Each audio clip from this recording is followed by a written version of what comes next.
everyone, it's Kim.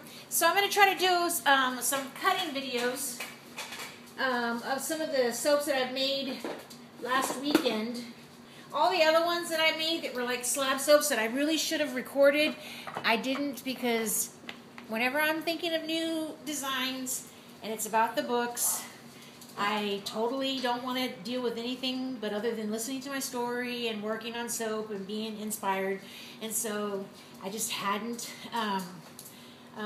taken the time to record any videos. So I'm going to go ahead right now and just do some cutting. I'd already kind of cheated and cut a slice off of each one of these.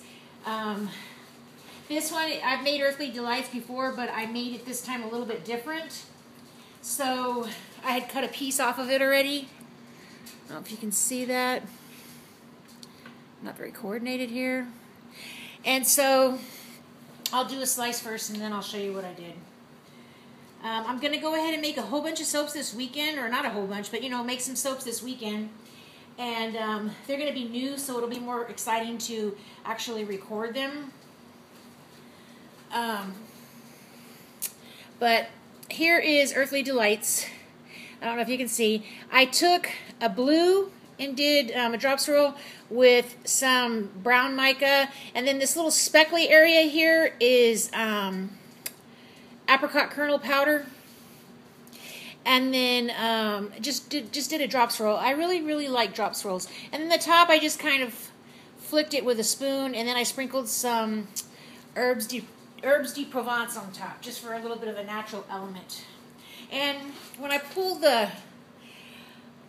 paper off, it has kind of like a texture on there. I'll probably plane that off, just because I like to do that with that planer that Holly's husband made me. And then I always corner the edges with my cornering tool. Okay, so let me do a couple more just to see how they look. You can kind of see the speckled in the center there. That's intentional, like I said. It is the apricot kernel.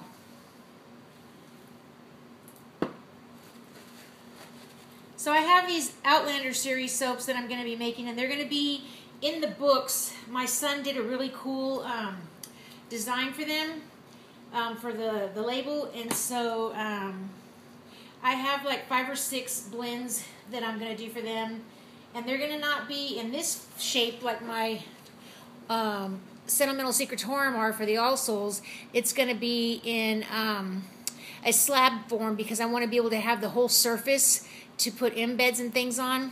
And yeah, so I'll be working on those for the next, month probably. And then I'm going to make a whole bunch of those buttercups for the holidays and stuff. I'm not going to really do holiday scents because I'm not into that. But I figured that I'll make some cute things up and put some like gift baskets together, so it'll be kind of interesting as far as that goes. Because to me, on December 26th, snowmen are already out of style. So I don't like to really do too much of that whole look. Even though it's cute, I just don't want to have, a bunch of those type of scents sitting around. So anyway, okay, so that is Earthly Delights. And you're like, shut up already. See what happens when I haven't made a video in a while? Okay, so I always make Bella Bohemienne, beautiful gypsy girl. I did a little bit of different colors. I think these are my favorite colors so far. And the natural part is Multani Fuller's Earth clay. Then this is a moss green, a violet, a teal, hot pink, and a mixture of yellows. It's almost kind of iridescent or sparkly. And then, of course, I have my coins on the top that I make out of just using a button and tossing them in mica. I use a button to emboss a design on there that kind of looks like an old coin. And some flowers and stuff, because I like to have botanicals if possible.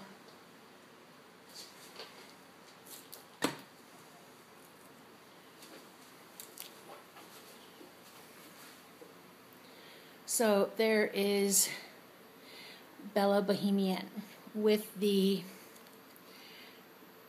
coins on the top.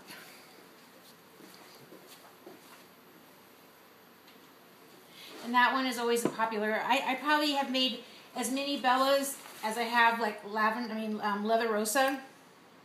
Those two have always been super popular for me to keep making over and over again. Or I say I make them all usually again, but as far as a faster demand that I have to keep, you know, making them faster. I probably really should focus on just doing seasonal scents because I have so many different ones that I'm always doing that it's hard to keep up with. But I'm going to try to buy myself a splitter for craft's sakes. Yeah, I started making that one with my brother out of that nightstand that I had, and it really would have worked, but I don't feel like dealing with it kind of to finish it, so I'd rather just invest the money because I love my other cutter, this one, for craft's sake, so I'm going to go ahead and order a splitter, and then that way I can make wider vertical molds, and I can make like a 24 bar mold, so I can get 24 bars instead of 11 or 12, you know. It'll be easier on me to have more made at once. Because I'm really grateful because business has picked up as far as a lot of new customers. Thank you guys. But it's like I want to be able to have enough stuff, you know, cured to where it's not, where it's available. Okay, let me do one more. And this is the Bella Bohemienne. I think this is the way I'm going to do it from now on. I really love these colors. And then once, it's kind of dark in there right now, but once it cures, this whole dark area here, something about the olive oil this time really did that. I noticed on all my soaps, when I cut it, there's kind of like a darker center. It'll evaporate and go away. So anyway, because that one is the Bella Bohemienne. This is, what is this? Oh, this is Wild Blue Pomegranate. And it is made, where am I at? This is made with wild blue beer, I guess it is, or ale. It's the liquid that's in it. It's a blueberry beer.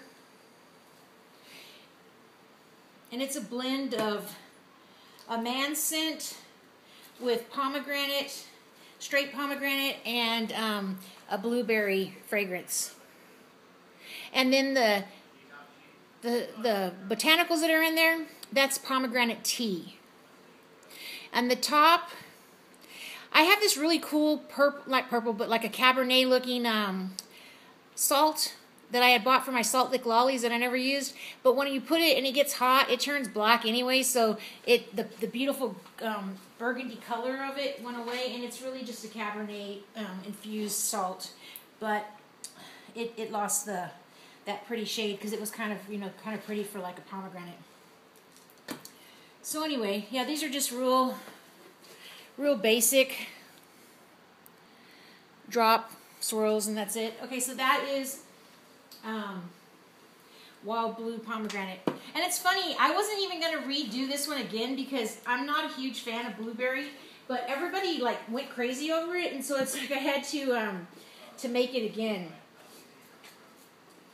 Okay, and this is our ever popular Leather Rosa, and I really love the way it turned out. This section here is not brown. Well, it's brown in color, but it's actually made with rose hip powder, and that's how it's colored. This is rose clay, and then it's just titanium dioxide.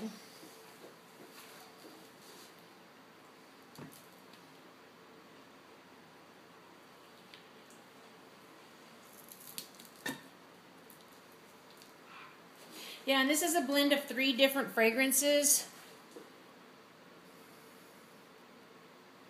And it has the dried pink roses on the top, and then I have the salt is actually green tea infused salt, so it's got a pale green color. See, that's what color the rose hip looks when it's still, like when it's freshly cut. I'll do one more of that, and then I'll go grab a couple of the other logs. And let me look at what my time is so I can upload it right away. And so anyway, that's a simple design there. Okay, I'm going to go ahead, and I think I'm going to stop this so I can upload it easy, and then I will go ahead and do another one with some of the other soaps that I have over there to cut. Thanks for watching.